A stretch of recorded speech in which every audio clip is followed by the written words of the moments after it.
آپ کو پتہ ہے ہمارے ملک کے اندر بدکاری، زنا اور بے حیائی کی شرح کتنی بڑھتی جا رہی ہے، کس قدر بڑھتی جا رہی ہے۔ وہ لوگ جو نکاح کر لیتے ہیں وہ بھی اپنی نکاحوں کو، میں اکثر کہتا ہوں، حضور نے فرمایا نکاح آدھا ایمان ہے، جس نے نکاح کر لیا اس کا ایمان مکمل ہو گیا، تو جو نکاح کے بعد بھی باز نہ آیا، میں اس کو بے ایمان نہیں کہتا، لیکن نبی پاک نے فرمایا جو نکاح کر لے اس کا ایمان، بولیے ایمان محفوظ ہو گیا، اس کا ایمان، سارے بولیے ایمان، اور جو پھر بھی باز نہ آئے، حضور کہہ رہے ایمان مکمل ہو گیا، اور جو نہ باز آیا کیا فتویٰ دیا جائے حدیث کی روشنی میں؟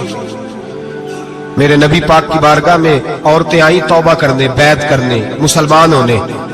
تو حضور بیعت لیتے وقت فرمانے لگے میرے ساتھ وعدہ کرو،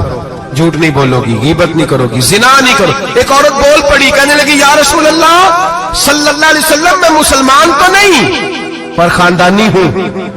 میرے گھر والوں کے ذہن میں بھی کبھی زنا کا خیال نہیں آیا، ہم تو اسے خاندانوں کے وقار کے خلاف سمجھتے ہیں۔ روز بری نظر سے کسی کو دیکھنا اور کسی کے بارے میں غلط باتیں، ناراض نہ ہونا، بہت سارے بوڑھے بھی لذت لے لے کے جرم بیان کرتے ہیں، گناہ بیان کرتے ہیں،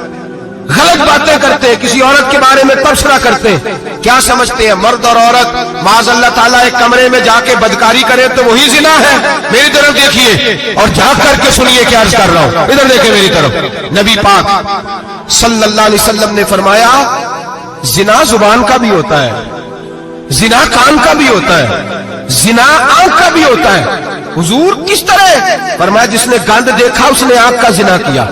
جس نے لذت لے کے سنا چپ نہیں کرایا، پوری بات سنی، وہ بھی زانی ہے، اور جس نے گندی بات بولی وہ منہ کا زانی ہے، جس نے گند سوچا وہ دماغ کا زانی ہے۔ اور زانی کو سب سے پہلی سزا اللہ یہ دیتا ہے کہ سجدے کی لذت چھین لیتا ہے، عبادت کا سرور چھین لیتا ہے، اس کا نماز میں دل نہیں لگتا۔ قرآن میں سب سے پہلی سزا اسے اللہ اپنے دروازے سے دور کر دیتا ہے۔ بھائیو آج ہمارے سجدے بے کیف ہیں، آج لوگ غلط جگہ پہ گھنٹوں بیٹھے رہتے ہیں، مسجدوں میں لوگوں کے دلوں کو گھبراہٹ ہوتی ہے، لوگ بھاگتے ہیں۔ میرے نبی پاک نے فرمایا تو نظر کو پاک کر لے، اللہ تیری عبادت میں لذت پیدا فرما دے گا۔ میرے بھائی یاد رکھ لیں اور سن لیں،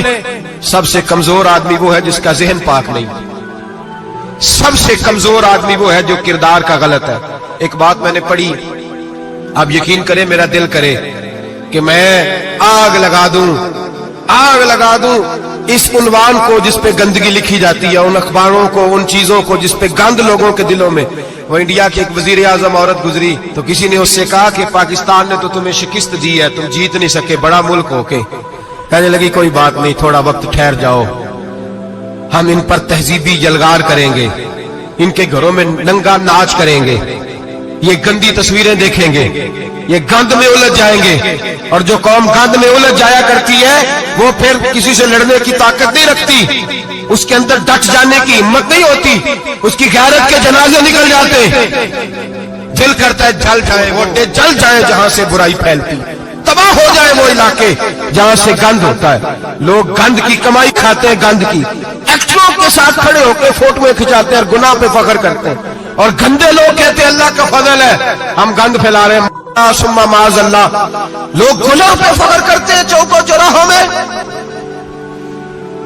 محمد بن قاسم آئے ہندوستان پہ راجہ دہر کے مقابلے میں، نوجوان میری طرف دیکھیں اور صحیح ہو کے بیٹھے، خاصے صحیح ہو کے بیٹھے، تقریر نہیں کر رہا، جذبات کا، میرے جذبات سنیں، دل کے پھپولے جل رہے ہیں حسینے کے داغ سے، اللہ کی قسم روح کی گہرائی سے بات کر رہا ہوں، وہ بات کر رہا ہوں جو سینہ کہہ رہا ہے کہ پھٹ جائے اور کہنا نہ پڑے۔ قرآن و حدیث پڑھتے ہیں اور پھر اپنا حال دیکھتے ہیں تو لگتا یہ ہے کہ عذاب قریب آ گیا ہے، لگتا ہے زمین پھٹنے والی ہے، آسمان گرنے والا، لگتا ہے قریب آ گیا سارا کچھ۔ سمجھے کیا عرض کر، یہ بات اگر آپ سمجھ گئے تو قیمت وصول ہو گئی، اس کو سمجھ گئے تو سمجھ لیں آپ کے مزاج کے اندر اللہ نے تبدیلی پیدا کر دی۔ محمد بن قاسم 18 سال کا جوان، ایک عورت کی عزت پر راجہ دہر ہندو نے حملہ کیا، محمد بن قاسم بچانے آئے۔ جب ہندوستان آئے فوج تھوڑی تھی، علاقہ تھوڑا تھا، راجہ دہر کی فوج بہت زیادہ، اور پھر اپنا عرب چھوڑ کے یہاں آ کے ہندوستان میں اس کے علاقے میں اس پہ حملہ کرنا، حالات خراب تھے۔ محمد بن قاسم پریشان ہے۔ ایک بزرگ نے دیکھا